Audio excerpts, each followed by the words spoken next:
Thank you for taking time to participate in this training. Today, we will be teaching you about the work policies that your international student employees are subject to while working for BYU. We ask that you pay close attention to the following information. It is important that you understand the laws these valued employees are required to follow because students who have been misled by supervisors in the past have been subject to severe and expensive consequences. Your employees depend on you to direct them with correct information. Whenever an international student has questions about the 20-hour rule and its legal ramifications, please refer them to the Student Employment Office. Because an F1 or J1 visa is for academic pursuits, school studies take precedence over employment. Federal code strictly limits the hours of an international student to no more than 20 hours a week. If the student works even 1 minute over 20 hours a week, he or she could lose their visa status, right to work status, and may even be asked to leave the United States. At BYU, we strictly adhere to U.S. visa requirements and enforce the university's honor code.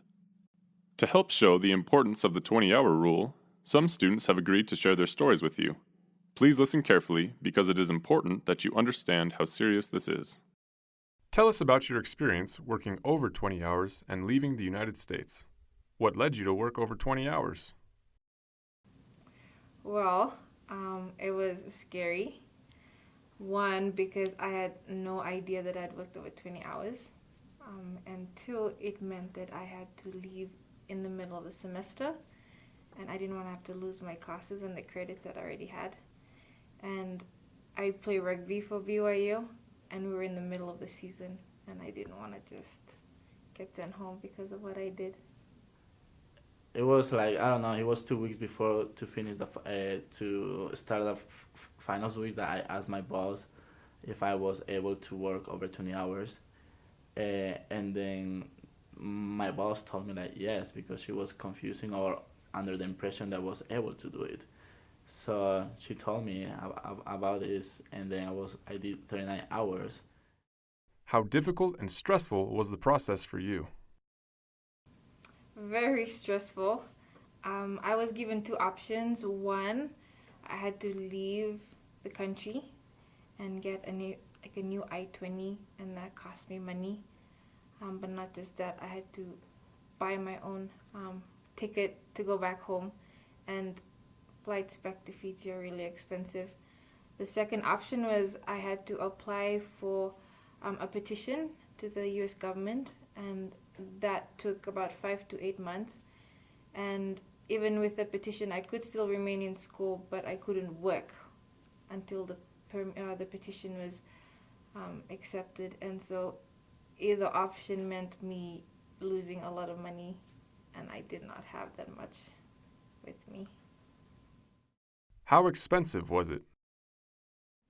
Well, it was like $1,000 all the trip and the visa expenses. I decided to go to the border of Mexico. I have family over there, so it was cheaper just travel to Texas and then walk through the border than just to fly to have an international flight. So that was easier for me. But it was like $1,000, and I couldn't work like for 2 weeks after that.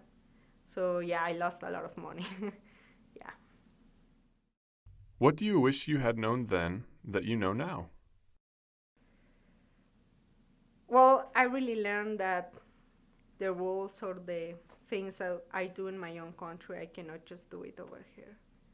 Like, even all the people I talk, Latin people, they are like, well, it is not that big deal what you did, But in here, it's a big deal.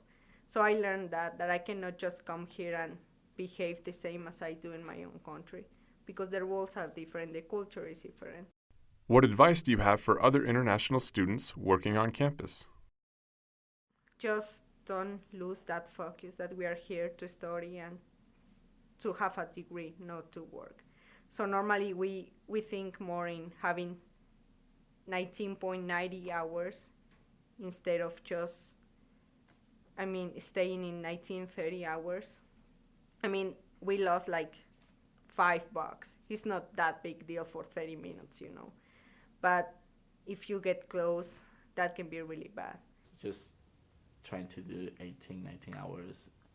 Don't take risks. Like, oh, I can do, because sometimes when you're working, you just forget about the time, and you're like, oh, I have 2 more hours to work. So like, yeah, you have 2 more hours, but you're gonna forget it, and then you're gonna go over hours. So just put in your mind that you can work just 17, 18. Don't try to do 20 all the time.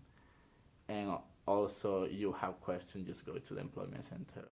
We will now give you some advice on how to help your international student employees keep this rule. International students may not exceed the 20-hour work limit, except as published on the holiday break day calendar. As a supervisor, please be aware that your international students will not be able to cover someone else's shift, attend mandatory trainings or meetings, or other such things if it will make them go over 20 hours. Regardless of how understaffed or busy your department may be, it's not worth a student being forced to leave the country. This is the holiday break calendar, which is published every year. On this calendar, we see that international students may work more than 20 hours a week during very specific time periods. Days highlighted in purple are days that all students have off from school. Days highlighted in green are days that ELC students have off from school. International students are off of school on the red days. Note that international or ELC students may work more than 20 hours per week during the spring and summer months, outlined in orange, as long as they are on their approved vacation break through International Student Services. Even during these times, please check with student employment before allowing your international students to work past the 20-hour limit. Please be aware that student employment recommends that each international student limit their work schedule to 19 hours and 50 minutes or less every week.